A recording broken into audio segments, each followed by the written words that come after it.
everybody. Father Jeremiah Griffin coming to you from St. Chad's Episcopal Church in Albuquerque, New Mexico. I hope you are doing well. I have a message about the upcoming day of All Saints for our parish, or if you're a person who joins us in worship online, then we would like your participation. First, to kind of set the scene for you, I think we all know that in recent days, it seems that we've entered a new phase in this pandemic season. We've all witnessed rising infection levels, which is something we hoped was behind us. I think at the moment when all of our patience was being exhausted with the ways that this is impacting our lives. We're weary, we are worn down, and we're looking towards a fall that no one would have wished for. And I think it's true, and we're beginning to see that the emotional toll of this season is catching up with us. People are exhausted. People are on edge. People are even fragile. And we all sense it. We encounter it in our relationships. But as people of faith, we have inherited a set of tools for circumstances like this. Obviously, prayer, scriptures, the stories of our faith and community itself, which the church gives us to help navigate such moments. Another tool that we have is liturgy, so our common worship, in the way that we gather together to worship and to pray. We have tools that enable us with simple gestures to acknowledge more profound, deeper truths. And it's in this spirit that on All Saints Sunday, coming up on November 1st, we want to draw upon these things to highlight our shared sense of solidarity in this season so that we can grieve together and also be reminded of those things that give us hope and strength for seasons such as this. Our custom every year on this day is usually to light candles in honor of the memory of a loved one who has died, and to bring those forward and place them in a tray on the altar. It's always a wonderful sight to see the candles, so many candles lit up. It's really dramatic.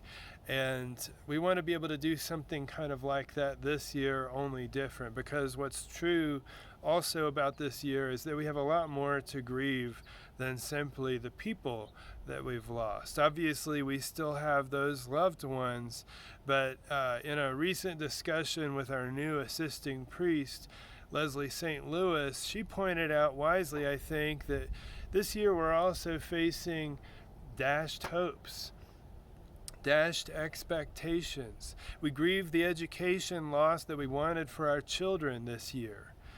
Visits with grandchildren, maybe stable paychecks even.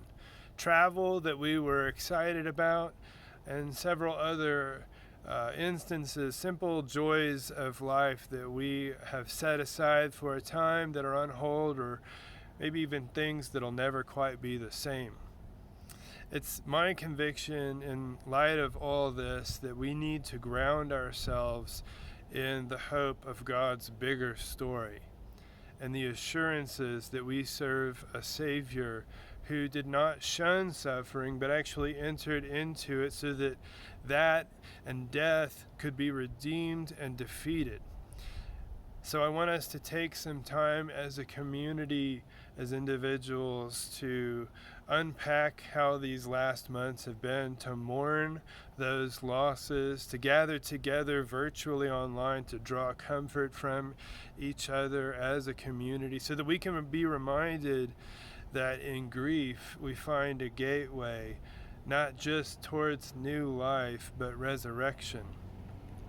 So I invite you all on November 1st, coming up in just a few short weeks, we are going to have a chance to do this together virtually. We're going to be assembling the service with your contributions, making a place for those. My prompt to you all is the question, what is it that you mourn? What have you lost or done without during this pandemic season in these last few months? How have you been affected? Maybe you can send a picture representation of what your experience has been like, or the thing that you've had to forego. Or maybe you could just send a few words or a phrase, or maybe you want to write a letter where you share a little about your experience. We're going to take what you send us and find ways to assemble that and include that in the liturgy for November 1st. That'll be at 10 a.m. Mountain Standard Time. I invite you to join us. And then also, following that service, so as soon as it ends, roughly around 11 a.m., we're going to be inviting you to come for communion. We've been doing drive-through communions on a monthly basis, and we invite you on that Sunday to come receive communion, yet another sacramental way that we can be unified in this time of social isolation and be nourished and fed by God. Last but not least, that also will serve as our Pledge in Gathering Sunday. Every fall, we ask you to consider how you're able to financially support the church for the coming year. It's crucial under today's circumstances that we be able to stay fully functioning and emerge from this pandemic season with strength, so that we can move forward with some momentum again in 2021.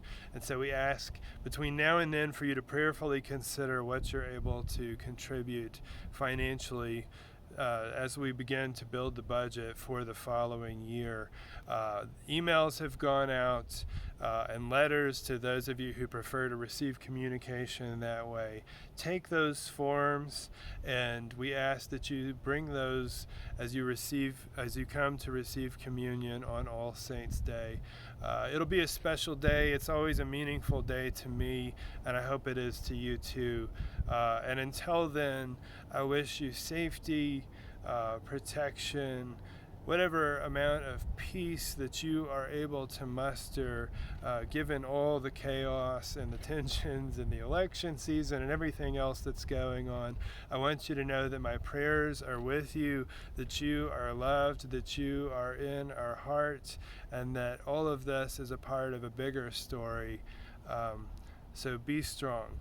Take care, my friends.